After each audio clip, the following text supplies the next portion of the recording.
অক্ষয় তৃতীয়া চলে গেছে কালকে। সবাই ব্যাখ্যা করে যে অক্ষয় তৃতীয়ায় যা করা যায় তা অক্ষয় হয়ে থাকে, সে তো অক্ষয় হয়ে থাকে। তাহলে কি যে অক্ষয় হয়ে থাকে সেটাই আমি বুঝতে পারি। কি অক্ষয় চায় মানুষ? জাগতিক কোনো ফল চায় না বিষয় চায়? সেটা আমার অক্ষয় হয়ে থাকুক, আমি দান করলাম আমার পূর্ণ হবে, অক্ষয় হয়ে থাকুক, এইরকম বাসনা অক্ষয় তৃতীয়াতে নাই। অক্ষয় তৃতীয়া ভগবানের যে উদ্দেশ্যে যে কর্ম করব তার কর্মফলের ফল যদি আমাকে কেউ অক্ষয় করে দিতে চায়, আমার যে আত্মার নিত্যবৃত্তি ভগবত ভক্তি প্রীতি, এটা যেন অক্ষয় হয়ে থাকে। এটাই হলো অক্ষয় তৃতীয়ার তাৎপর্য। যা করবেন আপনাদের অক্ষয় হয়ে থাকবে। দান করলে দান অক্ষয় হবে, ও দানের অক্ষয় প্রয়োজন নয়। আমি যে কথা ভুলে গিয়ে সংসারে দুঃখপ্রাপ্ত হচ্ছি, নানা জনে পরিভ্রমণ করছি, এটার হাত থেকে অব্যাহতি পেয়ে আমি গোবিন্দ চরণে যেন আত্মনিয়োগ করে প্রাণ ভরে সেবা করতে পারি, এটাই যদি অক্ষয় হতে পাই তবে সার্থক। দেব আমি কৃষ্ণের চরণে। চন্দন যাত্রা আরম্ভ হয়েছে, চন্দন যাত্রার বহু কাহিনী, বহু ঘটনা, কিন্তু চন্দন যাত্রা তাহলে উদ্দেশ্যটা কি? অনুলেপন লাগানো। অনুলেপনানাং মধ্যে, অনুলেপনগণের মধ্যে চন্দন সর্বোত্তম অনুলেপন। চন্দন এই সবচেয়ে উত্তম অনুলেপন। এই অনুলেপন আমি গোবিন্দঙ্গে করব। কেন করব? এই যে গ্রীষ্মের দাবদাহ তাপ উত্তপ্ত করেছে চতুর্দিকে, এই সময় আমার কৃষ্ণ জন্মকে অনুলেপনের দ্বারা, চন্দনের দ্বারা তার শরীরকে স্নিগ্ধ করে দিয়ে তার শুভ বিধান করব। এই প্রবৃত্তি যদি আমার বজায় থাকে, আমি যদি পুনঃ পারি, তবে আমার অক্ষয় তৃতীয়ার অনুষ্ঠান সার্থক। সেই দিকে লক্ষ্য রেখে আমাদের যেন কোনো উদ্দেশ্য প্রণোদিত হয়ে এই ভক্তি রঙ্গ পালনের কোনো কথা নয়। আমরা চাইব ভগবত প্রীতি, প্রীতি শ্রদ্ধা সাধন বিদান, নিত্যম সিদ্ধস্য ভাবস্য প্রাকট্যম হৃদি সাধ্যমতা।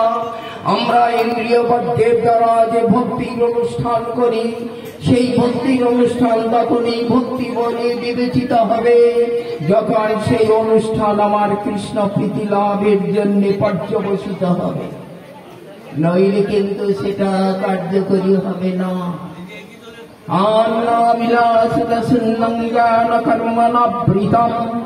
আনুকূল্যেন কৃষ্ণানুশীলনং ভক্তিরুত্তমা।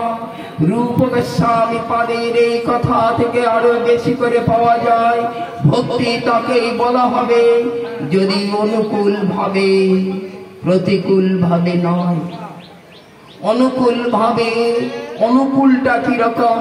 যাতে কৃষ্ণ প্রীতি হয়, যাতে কৃষ্ণের সুখ হয়, সেটাই অনুকূল। কৃষ্ণের যেটা সুখদায়ক নয় সেটা প্রতিকূল।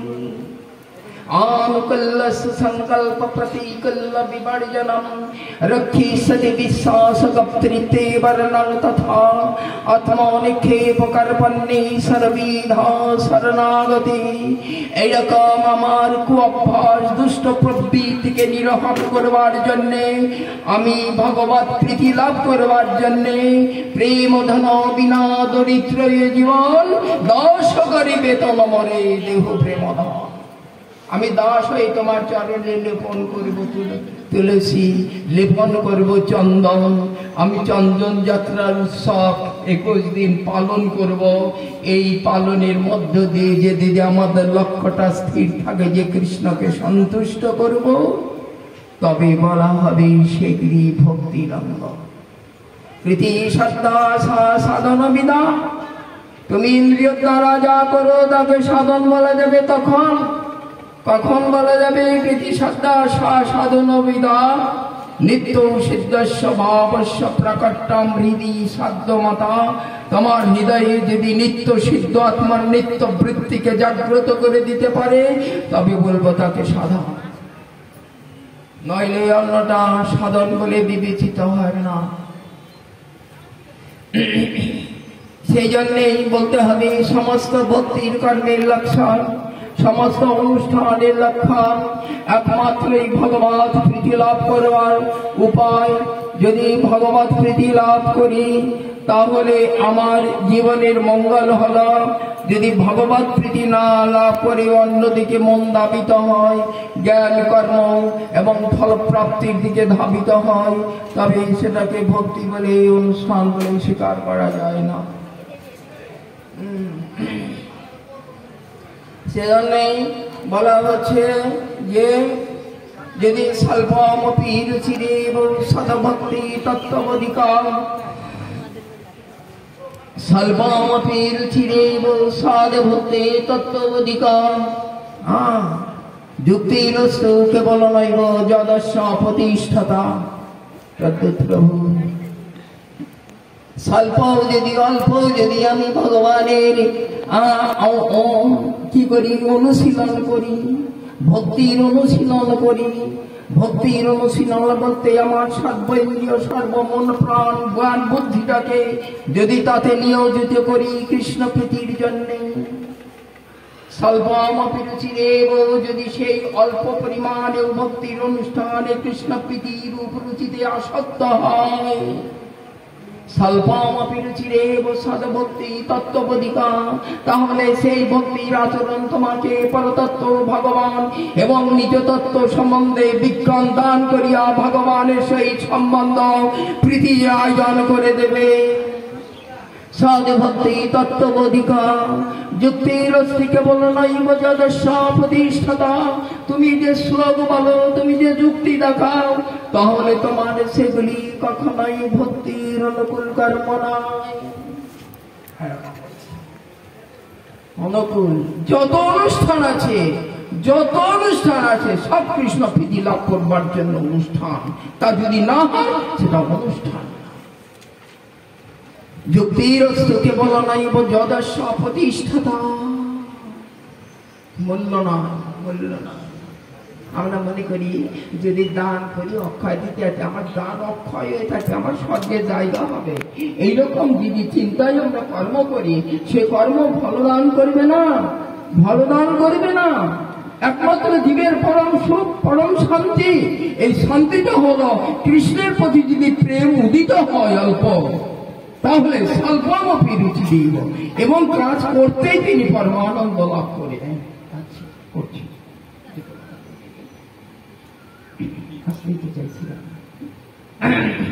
তাহলে কাজ হবে, নইলে কাজ হবে না।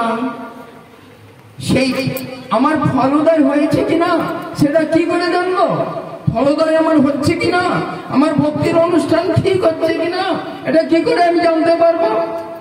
আমি জানতে পারবো যে আমার বিষয় থেকে চিত্তটা উঠে কৃষ্ণের দিকে আকৃষ্ট হচ্ছে, তাহলে বুঝবো। নেহা বিক্রম নস্তেন প্রত্যবায় বিদ্যতে স্বল্পমোপাসম ধর্মস্তোত্রায়তে মহোদভয়া। তার ইহাতে কোনো বাধা নাই, তাতে বিক্রম নাই, কোন রকম বিপত্তি নাই। কিন্তু যদি অল্প পরিমাণেও সেই শুদ্ধ ভক্তি বা কৃষ্ণ প্রীতির কর্ম অনুষ্ঠান করতে পারো, তবে বিভিন্ন মায়ার সঙ্গে দুর্মত কর্মকাণ্ডের বিমার থেকে তোমাকে উদ্ধার করে দেবে। যদি যদি বলি আজকে অন্নপ্রাশন, অন্নপ্রাশন, অন্নপ্রাশন, অন্নপ্রাশনটা কি জন্য করা হচ্ছে? অন্নপ্রাশন আর গর্ভের মধ্যে যখন সন্তানটা থাকে তখন পঞ্চম মাসের সময় পঞ্চামৃত দেওয়া হয়। শাস্ত্র কি করতে চাইছে? তুমি ভূমণ্ডলে আসো, কৃষ্ণ ভজিব বলিয়া সংসারে আইলো, মিছে মায়াবদ্ধ হয়ে বৃক্ষ সম হইনি। তাহলে আমি কৃষ্ণ ভজন করবার আসবো বলে শাস্ত্র আমার যদি মাতা স্বরূপিণী হয়, শাস্ত্র যদি আমার মা হয়, আগেই বলে দিচ্ছে তুই যে আসবি, তোকে তোর পঞ্চজ্ঞানেন্দ্রিয় পরিপুষ্ট হওয়ার সঙ্গে সঙ্গেই তোকে 5টি অমৃতের দ্বারা কৃষ্ণ আমকুল্যে আনবার জন্য আহ্বান করছে। এর নাম পঞ্চামৃতা। আর আমরা সেই অনুষ্ঠান করি যে অখাদ্য দিয়ে করি, যা সর্বনাশ, সর্বনাশ হয়ে গেল। সেই জন্য ভগবত প্রসাদ দিয়ে দেবার জন্যে আমাদের এই সমস্ত শাস্ত্র বিধি করছে। গর্ভ থেকে যখন আমি জন্মলাভ করলাম তখনও সেখান থেকে সংস্কার করতে বলেছে। গর্ভ থেকে সংস্কার হতে হতে যখন অন্নপ্রাশনের সংস্কারে এসে উপস্থিত হলো, যখন দেখলো যে এখন দাঁত টাত গজিয়ে যাবে, এখন চর্পণ করে খেতে হবে যাতে অখাদ্য কুখাদ্যে না যায়, তার জন্য আগেই ভগবানের প্রসাদ দিয়ে চরণামৃত দিয়ে বৈষ্ণব বপন করে হরিধ্বনিতে পরিপূর্ণ করে দিয়ে ভগবত প্রসাদ দিয়ে জিহ্বাকে বশীভূত করবার জন্যই অন্নপ্রাশন। নইলে অন্য উদ্দেশ্য হলে ভালো না। বড় বড় পিস পিস পিস পিস এলে যদি অন্নপ্রাশন হয় তাহলে কপালে কষ্ট আছে। সব কর্মগুলিকে উল্টিয়ে উল্টিয়ে উল্টিয়ে উল্টিয়ে নিয়ে, আর যারা বৈষ্ণব হয়েছি আমরা যারা তিলক করেছি, গলায় মালা পড়েছি, তাদের উদ্দেশ্য যদি কৃষ্ণ শুভ তাৎপর্যময় না হয় তাহলে বিভিন্ন বিচ্ছিন্ন হয়ে জীবনের দুঃখ অবশ্যম্ভাবী। অতএব কৃষ্ণ প্রীতির জন্য প্রচেষ্টা, যে যেখানে থাকো, যার ঘরে যাব, তোমার ঘরে আমি আসবো কেন? তুমি কি আমার কৃষ্ণকে ভালোবাসবে? তোমার ছেলেটাকে এমনি কৃষ্ণ সভায় নিযুক্ত করবে, সেই স্বার্থের জন্য তোমার দুয়ারে দুয়ারে ভিক্ষা করব। কিন্তু তা যদি না করো, সেই ভিক্ষা যদি না পাই, সেখানে আসা আমার কোনো প্রয়াস না। কৃষ্ণ প্রীতির জন্য সংসারী দাঁড়িয়ে দেখো তারে কহু কৃষ্ণ উপদেশ, আমার আজ্ঞায় গুরু হইয়া তার সর্বদেশ, ইহাতে না মানবে তোমার বিষয়ে সংগ্রহ, পুনরপি এই স্থানে পাবে মোর সঙ্গ। মহাপ্রভু বলে দিয়েছে। এসব সময় নাই, যাই হোক আরো অনেক বক্তা রয়েছে, অপরাধ মার্জনা করবেন। বঞ্ছা কল্পতরুভ্যস্য কৃপা সিন্ধব্বৈ এব চ পতিতানাং পাবনেভ্যো বৈষ্ণবেভ্যো নমঃ।